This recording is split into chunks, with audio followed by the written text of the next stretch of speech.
So today are going to discuss ECG changes in hyperkalemia. So first we will look for the normal ECG. So the normal ECG has positive waves and negative waves.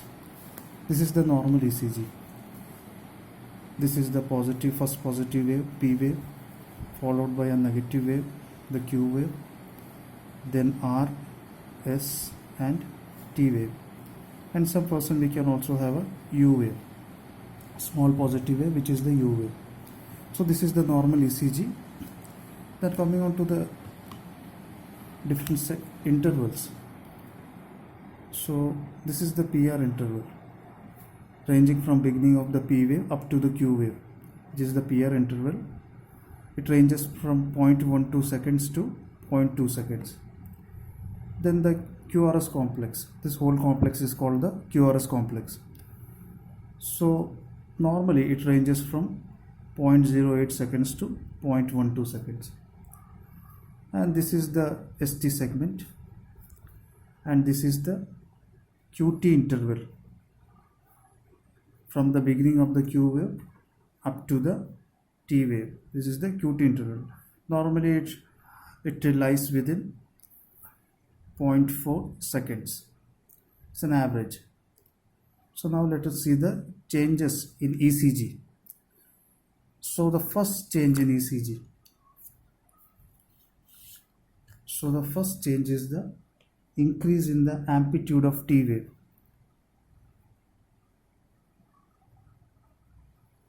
So the first change is the increase in amplitude of T wave. This is the first change of hyperkalemia, increase in amplitude of T wave. The second change.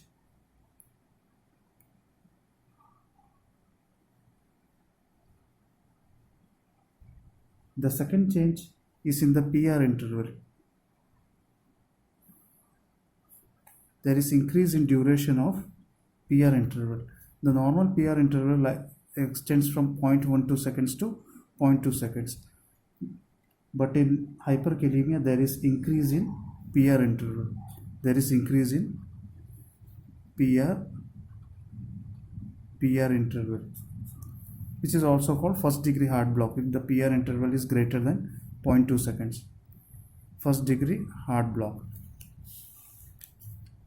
Then the third change. Third change is disappearance of P wave. The P wave will disappear. This is the change. The P wave will disappear. Absence of P wave. It is also called atrial arrest. Atrial arrest. Absence of P wave is also called atrial arrest. Then the third change.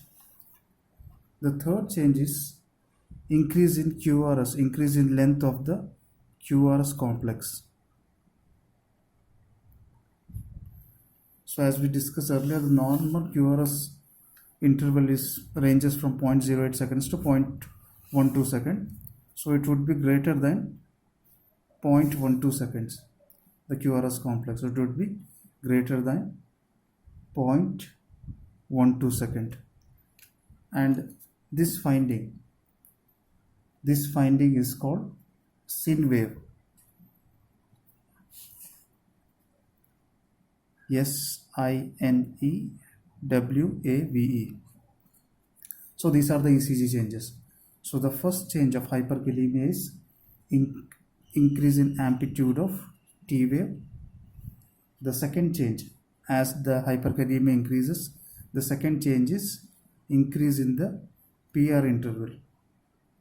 It would be greater than 0.12 second. The third change is disappearance of the P wave, which is called atrial arrest.